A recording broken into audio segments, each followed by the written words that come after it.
Hi welcome to my channel. ఈరోజు మనం ఒక మైండ్ బ్లోయింగ్ ఏఐ ప్రాజెక్ట్ గురించి మాట్లాడుకోబోతున్నాం. దీని పేరు ఏజెంట్ హాస్పిటల్. చైనాలోని షాంగ్వా యూనివర్సిటీ సృష్టించిన సూపర్ కూల్ ఏఐ హాస్పిటల్. ఇది ఫ్యూచర్ హెల్త్ కేర్ని టోటల్గా చేంజ్ చేయబోతుంది. ఇక అసలు విషయంలోకి వెళ్తే ఏంటి ఏజెంట్ హాస్పిటల్? ఇమాజిన్ చేయండి, ఒక హాస్పిటల్ ఉంది, కానీ అందులో డాక్టర్లు, నర్సులు, పేషెంట్స్ అందరూ ఏఐతో అంటే LLM లార్జ్ లాంగ్వేజ్ మోడల్స్తో పనిచేస్తాయి అన్నమాట. ఈ ఏజెంట్ హాస్పిటల్ కూడా అలాంటిదే. ఏఐ డాక్టర్లు స్మార్ట్గా కొన్ని రోజుల్లో 10,000 మంది పేషెంట్స్కి ట్రీట్మెంట్ ఇవ్వగలరు. అది కూడా 93% యాక్యురసీతో. మామూలు హాస్పిటల్లో 70 to 73% యాక్యురసీ మాత్రమే ఇవ్వగలరు.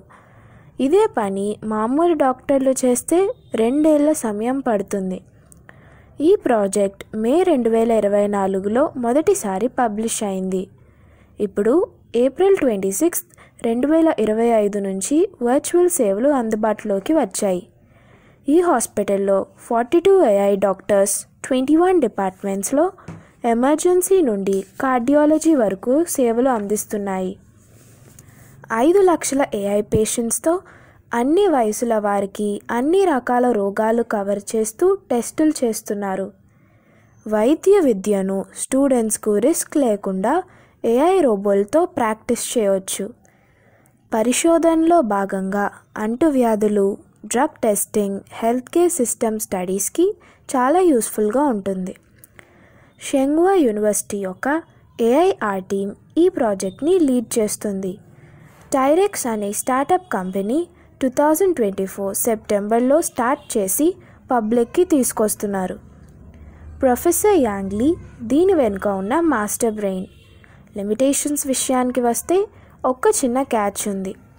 ఏఐ డాక్టర్స్ సూపర్ స్మార్ట్, కానీ మనుషుల్లాంటి ఎమోషనల్ టచ్ కానీ ప్రేమ కానీ పేషెంట్స్కి ఇవ్వలేరు.